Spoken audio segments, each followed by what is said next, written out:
Nama saya Bernadita Sandriana Uma, mahasiswa semester 1, Prodi PG PAUD, STKIP Citra Bakti. Pada kesempatan ini, saya akan menyampaikan kajian dengan judul Tahap Perkembangan Bahasa Anak Usia Dini. Untuk memenuhi tugas mata kuliah penulisan karya ilmiah yang diampu oleh Bapak Dr. Dimas Kundias, MPD. Judul tersebut saya kaji melalui artikel ilmiah yang telah terpublikasi pada jurnal nasional. Pendidikan anak usia dini bertujuan untuk membantu meletakkan dasar ke arah perkembangan, sikap, pengetahuan, keterampilan, dan daya cipta yang diperlukan oleh anak didik dalam menyesuaikan diri dengan lingkungannya dan untuk pertumbuhan serta perkembangan selanjutnya. Masa usia dini adalah periode penting yang memberikan pengalaman awal dalam rentang kehidupan manusia. Pengalaman awal yang diperoleh anak pada masa tersebut akan mempengaruhi sikap, perasaan, pikiran, dan perilaku anak pada tahap selanjutnya. Manfaat bercerita dalam proses pembelajaran dapat membangun, menurut Fatmawati DKK 2018. Menurut Aliyah dalam Mulyani 2018, secara umum, moralitas dapat diartikan sebagai untuk membedakan aturan-aturan bertindak atas perbedaan tersebut dan dapat penghargaan diri ketika melakukan yang benar dan merasa bersalah atau malu ketika mendengar aturan atau norma tersebut. Dalam hal ini, PAUD mempunyai tujuan untuk mengembangkan 6 bidang perkembangan anak. 6 bidang tersebut adalah bidang pengembangan nilai agama dan moral, fisik motorik, kognitif, bahasa, sosial, emosional, dan seni.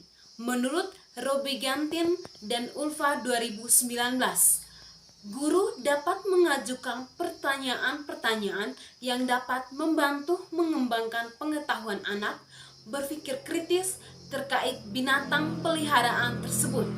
Menurut Suardipa 2020, perkembangan bahasa antara anak satu dengan yang lainnya pasti berbeda-beda karena tidak semua anak memiliki perkembangan bahasa yang pesat dan sama. Faktor lingkungannya dan faktor keluarga sangat berpengaruh dalam perkembangan bahasa anak.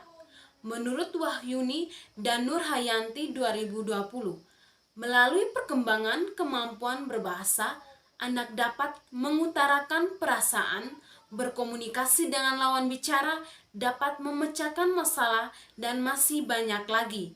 Menurut Hayati 2022, stimulasi yang dapat dilakukan untuk anak tersebut adalah dengan bermain peran dengan teman sebayanya yang lancar berbicara. Menurut Arti 2021, Yayanti 2019, melalui mendengar dan mengamati anak dapat memperoleh informasi dalam meningkatkan perkembangan bahasa. Menurut Sari DKK 2020, proses pengembangan bahasa anak terjadi dengan proses natural usia bayi dalam mengenali ibunya, dan semakin bertambahnya usia anak tersebut semakin banyak kosakata dan pembendaharaan kata yang mereka miliki. Untuk usia anak prasekolah, menggali dari fungsi bahasa anak adalah sebagai alat komunikasi anak. Menurut Sugiyanti 2021, bahasa dapat membantu anak-anak untuk mengekspresikan pendapat atau ide kehidupan sehari-hari. Dengan mendengarkan dan mencoba untuk mengucapkan dari awal pengucapan yang tidak jelas, mereka memperbaiki perlahan-lahan agar semakin jelas pelafalannya. Menurut Lestari 2021, pelafalan anak satu dengan yang lainnya terdapat perbedaan. Ada anak yang jelas dan anak yang tidak jelas. Menurut Meiske 2020, perkembangan individu manusia termasuk perkembangan bahasa dipengaruhi oleh faktor-faktor seperti kesehatan, inteligensi, status sosial, jenis kelamin, dan hubungan keluarga. Menurut Yusuf dalam Lubis 2018, selain itu pelafalan anak dalam berbahasa juga berbeda-beda, bergantung pada pola pengasuhan di lingkungan terdekat dan perbedaan domisili. Oleh sebab itu, perkembangan bahasa anak menjadi salah satu tahapan penting dalam perkembangan anak usia dini yang tidak boleh lepas dari perhatian orang tua dan pendidik. Menurut Khalilullah et al. 2020, anak usia dini memiliki keterampilan berbahasa dalam lingkungan penerimaan bahasa, pengungkapan gagasan, dan keaksaraan. Menurut Amalia dan Hasanah 2020, dalam proses memperoleh keterampilan berbahasa, keterampilan berbicara merupakan tahap kedua setelah keterampilan menyimak.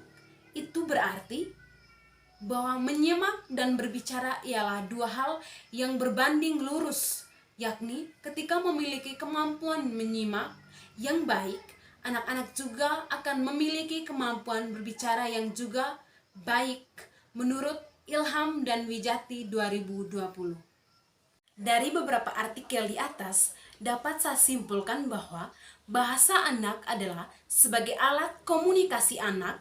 Bahasa dapat membantu anak-anak untuk mengekspresikan pendapat atau ide kehidupan sehari-hari dengan mendengarkan dan mencoba untuk mengucapkan.